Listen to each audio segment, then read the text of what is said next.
Hello friends, આપ સૌનું ફરીથી સ્વાગત છે કેમિસ્ટ્રી ક્લાસીસમાં. તો આજે આપણે અભ્યાસ કરવા જઈ રહ્યા છીએ ધોરણ 12નું રસાયણ વિજ્ઞાન ચેપ્ટર 1 ઘન અવસ્થા, જેનો પાર્ટ 6 છે. તો આ વિડીયોમાં આપણે અભ્યાસ કરવા જઈ રહ્યા છીએ કે જ્યારે સ્ફટિક બને છે બરાબર, ત્યારે બધા પરમાણુઓ સ્ફટિકમાં જુદી જુદી રીતે ગોઠવાય છે. તો એ ગોઠવણીના અનુરૂપ અમુક સ્ફટિકમાં ખાલી જગ્યા રહી જાય છે. તો એ ખાલી જગ્યાને બે વિભાગમાં વહેંચેલી છે, એક સમચતુષ્ફલકીય છિદ્ર અને એક અષ્ટફલકીય છિદ્ર. તો એ કઈ રીતે બને છે, એની સંખ્યા કેટલી હોય છે, અને એના પરથી આપણે અણુસૂત્ર કઈ રીતે બનાવી શકીએ કોઈ પણ સ્ફટિકનું, તો તે વસ્તુ આપણે જોવા જઈ રહ્યા છે. તો પહેલાં જોઈએ કે આ અષ્ટફલકીય છિદ્ર અને સમચતુષ્ફલકીય છિદ્ર કઈ રીતે બને છે. તો જ્યારે પણ પરમાણુઓની ગોઠવણી થયેલી હોય બરાબર, ધારો કે આ એક લાંબી હરોળ હશે અને એની નીચે જ તરત બીજા પરમાણુઓ પણ ગોઠવાયેલા હશે બરાબર. તો અહીંયા તમને એક આકાર જેવો દેખાય છે, અહીંયા ત્રિકોણ જેવો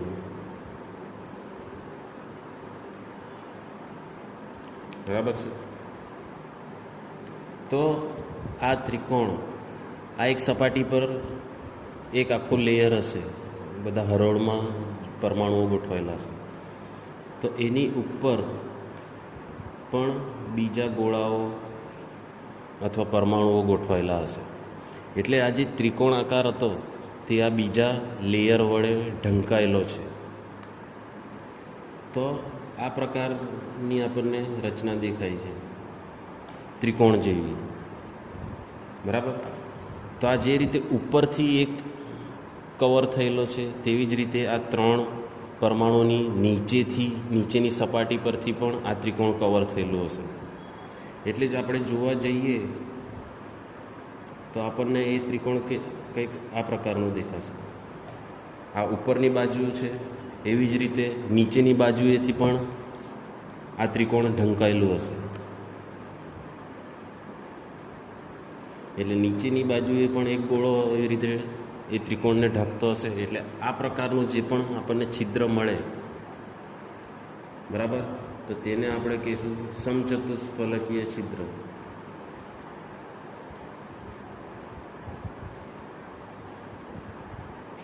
બરાબર, ત્રણ ગોળા વડે રોકાયેલી ત્રિકોણાકાર જગ્યાને એક ગોળો ઉપરથી અને એક ગોળો એના નીચેની સપાટીથી એ છિદ્ર ઢાંકી દે છે. તો આવા ત્રિકોણાકાર છિદ્રને આપણે શું કહીશું? સમચતુષ્ફલકીય છિદ્ર. એવી જ રીતે અષ્ટફલકીય છિદ્ર માટે સેમ એવી જ રીતે આ ત્રણ પરમાણુઓ ગોઠવાયેલા હશે બરાબર. હજુ પણ આપણને ત્રિકોણાકાર જગ્યા દેખાય છે, પણ હવે સમચતુષ્ફલકીયમાં શું થતું હતું? એક જ ગોળા વડે ત્રિકોણ ઢંકાયેલું હતું. એની જગ્યા પર અહીંયા શું થશે? ત્રણ ગોળાઓ વડે એ છિદ્ર ઢંકાશે.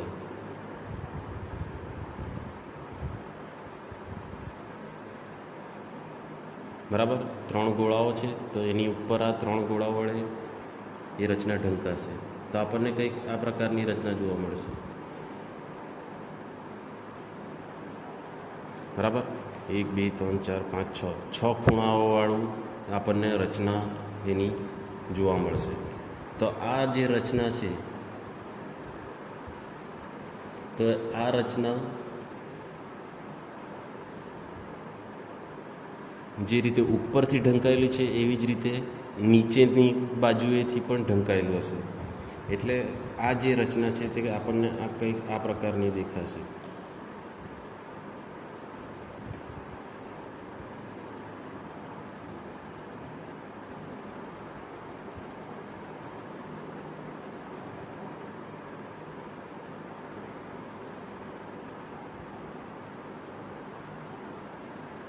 બરાબર. આ ઉપરની બાજુએ છે, એવી જ રીતે નીચેની બાજુએ પણ.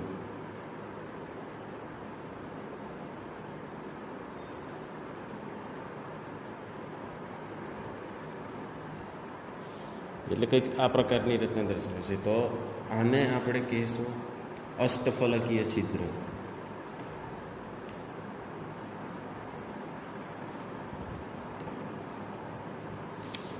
બરાબર. 3 ગોળાઓનું જે છિદ્ર છે તે એક જ ગોળા વડે જો ઢંકાયેલું હોય ઉપર અને નીચે બંનેથી, તો એને સમચતુષ્ફલકીય છિદ્ર કહીશું. અને 3 ગોળાઓને ઉપરથી 3 ગોળાઓ અને નીચેથી પણ 3 ગોળાઓ વડે ઢંકાય છે, તો એ અષ્ટફલકીય છિદ્ર કહીશું. બરાબર.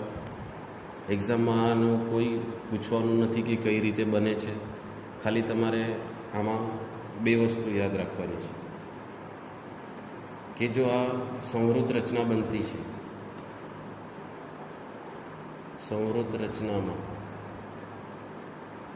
બરાબર, જો આ ગોળાઓની સંખ્યા n હોય,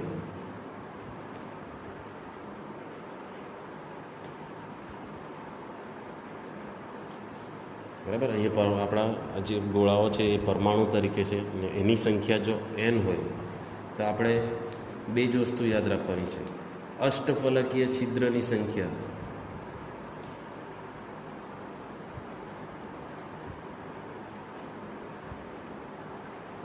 એ ગોળાઓ જેટલી જ થાય. એટલે જો n પરમાણુઓ ગોઠવાયેલા હોય તો અષ્ટફલકીય છિદ્રની સંખ્યા પણ એના બરાબર જ થશે. અને બીજી વસ્તુ છે સમચતુષ્ફલકીય છિદ્રની સંખ્યા.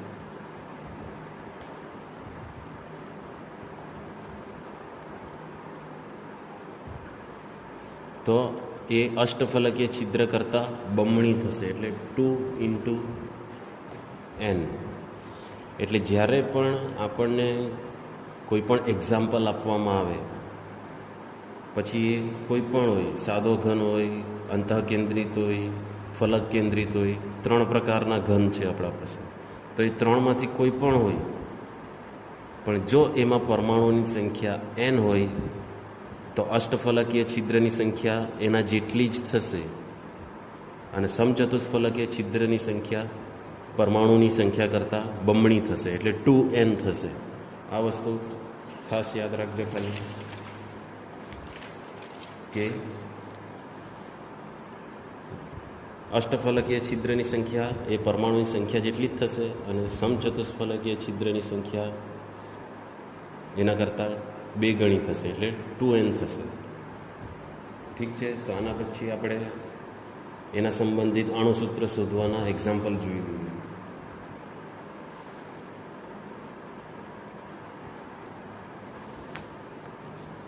તો અહીંયા તમને એક એક્ઝામ્પલ આપેલું છે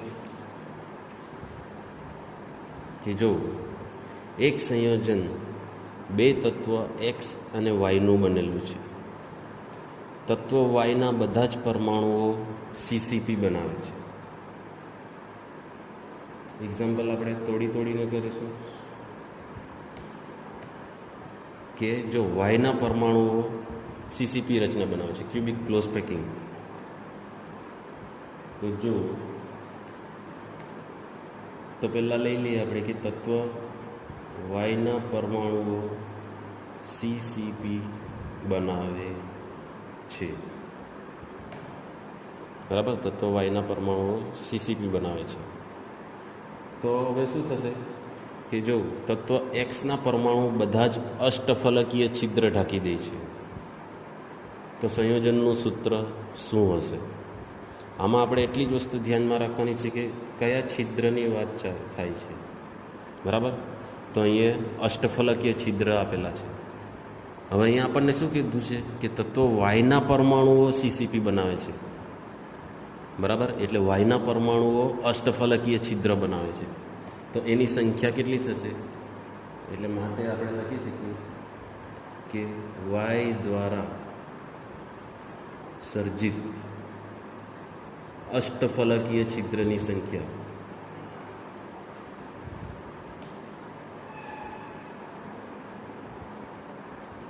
એ y પરમાણુ જેટલી જ થશે, કેમ કે વાય પરમાણુઓ આપણી સીસીપી રચના બનાવે છે, એટલે વાય જેટલા પણ અષ્ટફલકીય છિદ્ર છે એની સંખ્યા કેટલી થશે? વાયના પરમાણુ જેટલી જ, એટલે વાય પરમાણુ જેટલી જ થશે. બરાબર. હવે આપણને આગળ શું કીધું છે? તત્વ એક્સના પરમાણુ બધા જ અષ્ટફલકીય છિદ્ર ઢાંકી દે છે. તો માટે આપણે લખી શકીએ કે બધા જ અષ્ટફલકીય છિદ્ર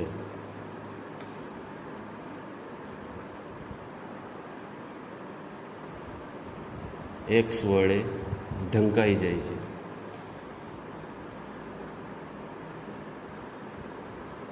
એટલે હવે અહીંયા શું થયું કે અષ્ટફલકીય છિદ્રની સંખ્યા કેટલી છે? વાય પરમાણુ જેટલી.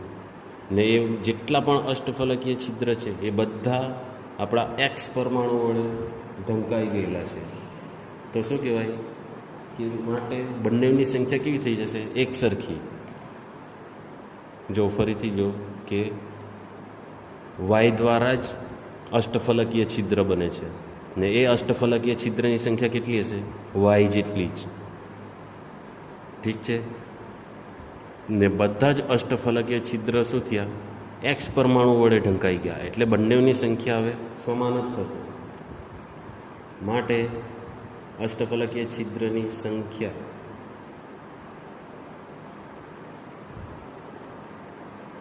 વાય એ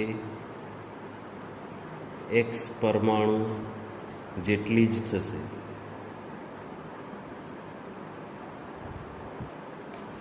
એટલે અહીંયા હવે શું થયું? બંને પરમાણુની સંખ્યા સરખી થઈ ગઈ. X is equal to Y થશે. તો આપણને છેલ્લે શું પૂછ્યું છે કે સંયોજનનું સૂત્ર શું હશે? હવે X is equal to Y છે, એટલે એક્સ અને વાયનું પ્રમાણ કેટલું હશે? 1:1 જેટલું હશે, કેમ કે બંનેની સંખ્યા સમાન જ છે. તો માટે આપણું સૂત્ર આન્સર શું આવશે? X Y. આ છે આપણો જવાબ. બરાબર. એવું જ આપણે હવે બીજું એક્ઝામ્પલ લઈએ. તો જો અહીંયા શું લખેલું છે કે એક સંયોજન બે તત્વ એમ અને એનથી રચાય છે અને એન એ સીસીપી રચે છે. બરાબર. તો આપણે પહેલાં લખી દઈએ કે તત્વ એન એ સીસીપી રચે છે. પછી આગળ વાંચીએ કે તત્વ એમના પરમાણુ સમચતુષ્ફલકીય છિદ્રનો 1/3 ભાગ રોકે છે. હવે જો અહીંયા વાત કોની આવી? સમચતુષ્ફલકીય છિદ્રની. તો સમચતુષ્ફલકીય છિદ્રની સંખ્યા કેટલી હશે? ડબલ. બરાબર. અષ્ટફલકીય છિદ્ર હોય તો સંખ્યા સરખી જ થાય, પણ અહીંયા વાત છે આપણે સમચતુષ્ફલકીય છિદ્રની સંખ્યા. તો આપણે લખી શકીએ કે હવે એમ દ્વારા રોકાતા છે સમચતુષ્ફલકીય છિદ્ર, માટે એમ પરમાણુ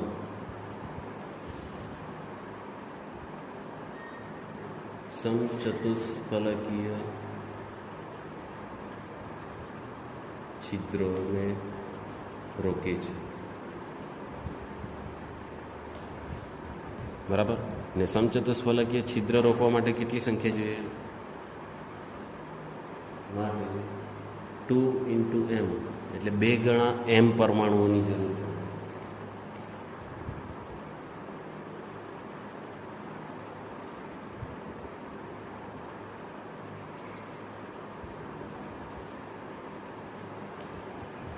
ઠીક છે. પછી આગળ શું કીધું છે કે સમચતુષ્ફલકીય છિદ્રનો 1/3 ભાગ રોકે છે.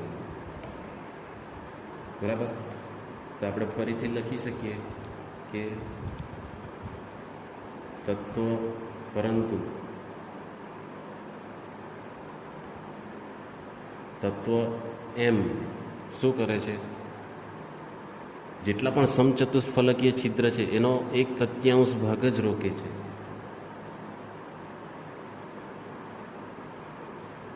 એટલે જેટલા પણ સમચતુષ્ફલકીય છિદ્રો છે તો તેનો 1/3 ભાગ જ રોકે છે.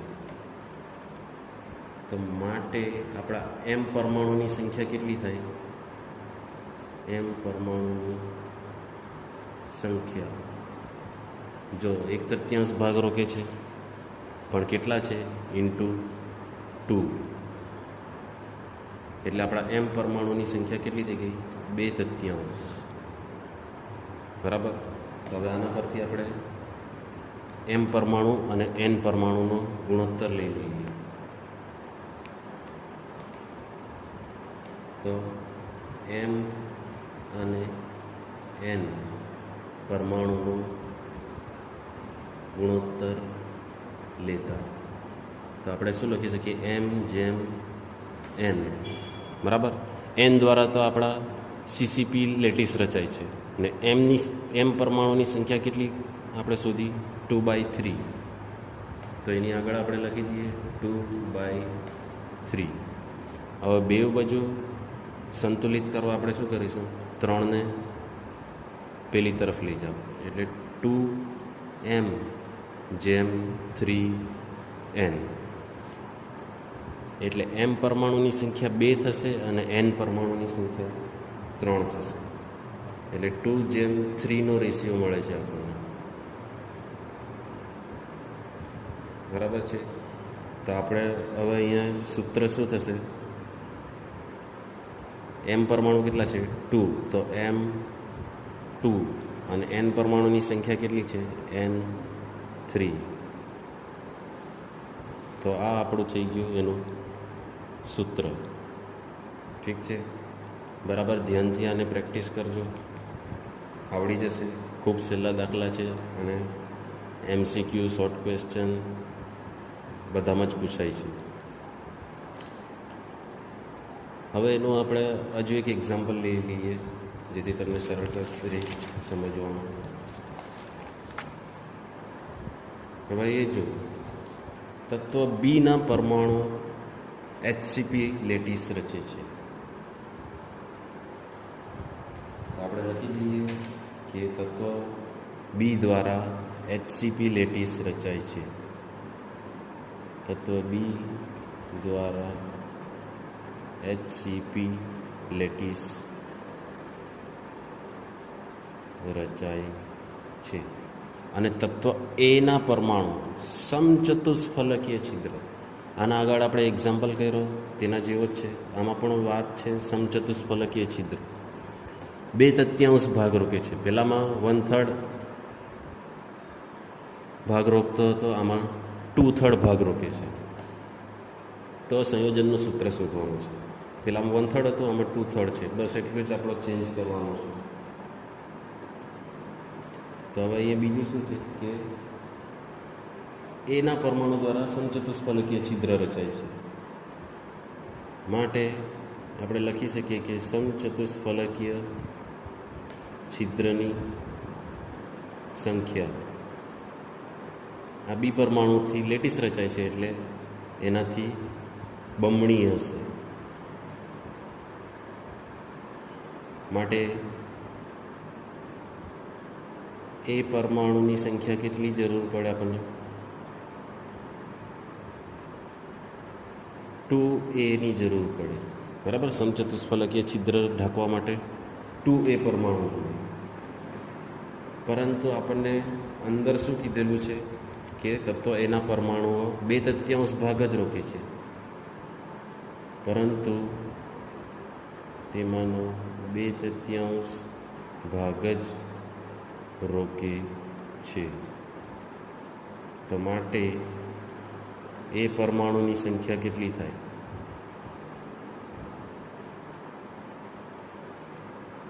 જો 2 તો છે જ, સમચતુષ્ફલકીય છિદ્ર ઢાંકે છે એટલે એ પરમાણુની સંખ્યા કેટલી થશે? ડબલ થવાની છે. પણ એમાંથી આપણો એ પરમાણુઓ ખાલી 2/3 ભાગ જ રોકે છે, એટલે ×2 × 3, બરાબર. તો એ પરમાણુની સંખ્યા મળી ગઈ અને બી પરમાણુની સંખ્યા પણ 1 છે જ. તો હવે આપણે એ અને બીનો ગુણોત્તર લઈ લઈએ. એ અને બીનો ગુણોત્તર લેતા તો A/B. તો એ પરમાણુની સંખ્યા કેટલી છે આપણા પાસે? 2 × 2/3, એટલે 2 × 2/3. અને બી પરમાણુની સંખ્યા 1 જ છે, કેમ કે બી દ્વારા લેટીસ રચાય છે. હવે આને સંતુલિત કરવા માટે આપણે શું કરીશું? 3ને પેલી બાજુ લઈ જઈએ. તો આપણો આન્સર શું આવશે? 4A/3B. એટલે એ અને બીનો ગુણોત્તર કેટલો આવે છે? 4/3. તો માટે આપણું સૂત્ર શું થશે? સૂત્ર એની સંખ્યા કેટલી છે? 4. તો A4. બીની સંખ્યા કેટલી છે? 3. તો B3. A4B3 એ આપણો આન્સર થશે. ઠીક છે. તો આજના વિડીયોમાં બસ આટલું જ. બીજા એક્ઝામ્પલ તમે આને પ્રેક્ટિસ કરજો. ધન્યવાદ.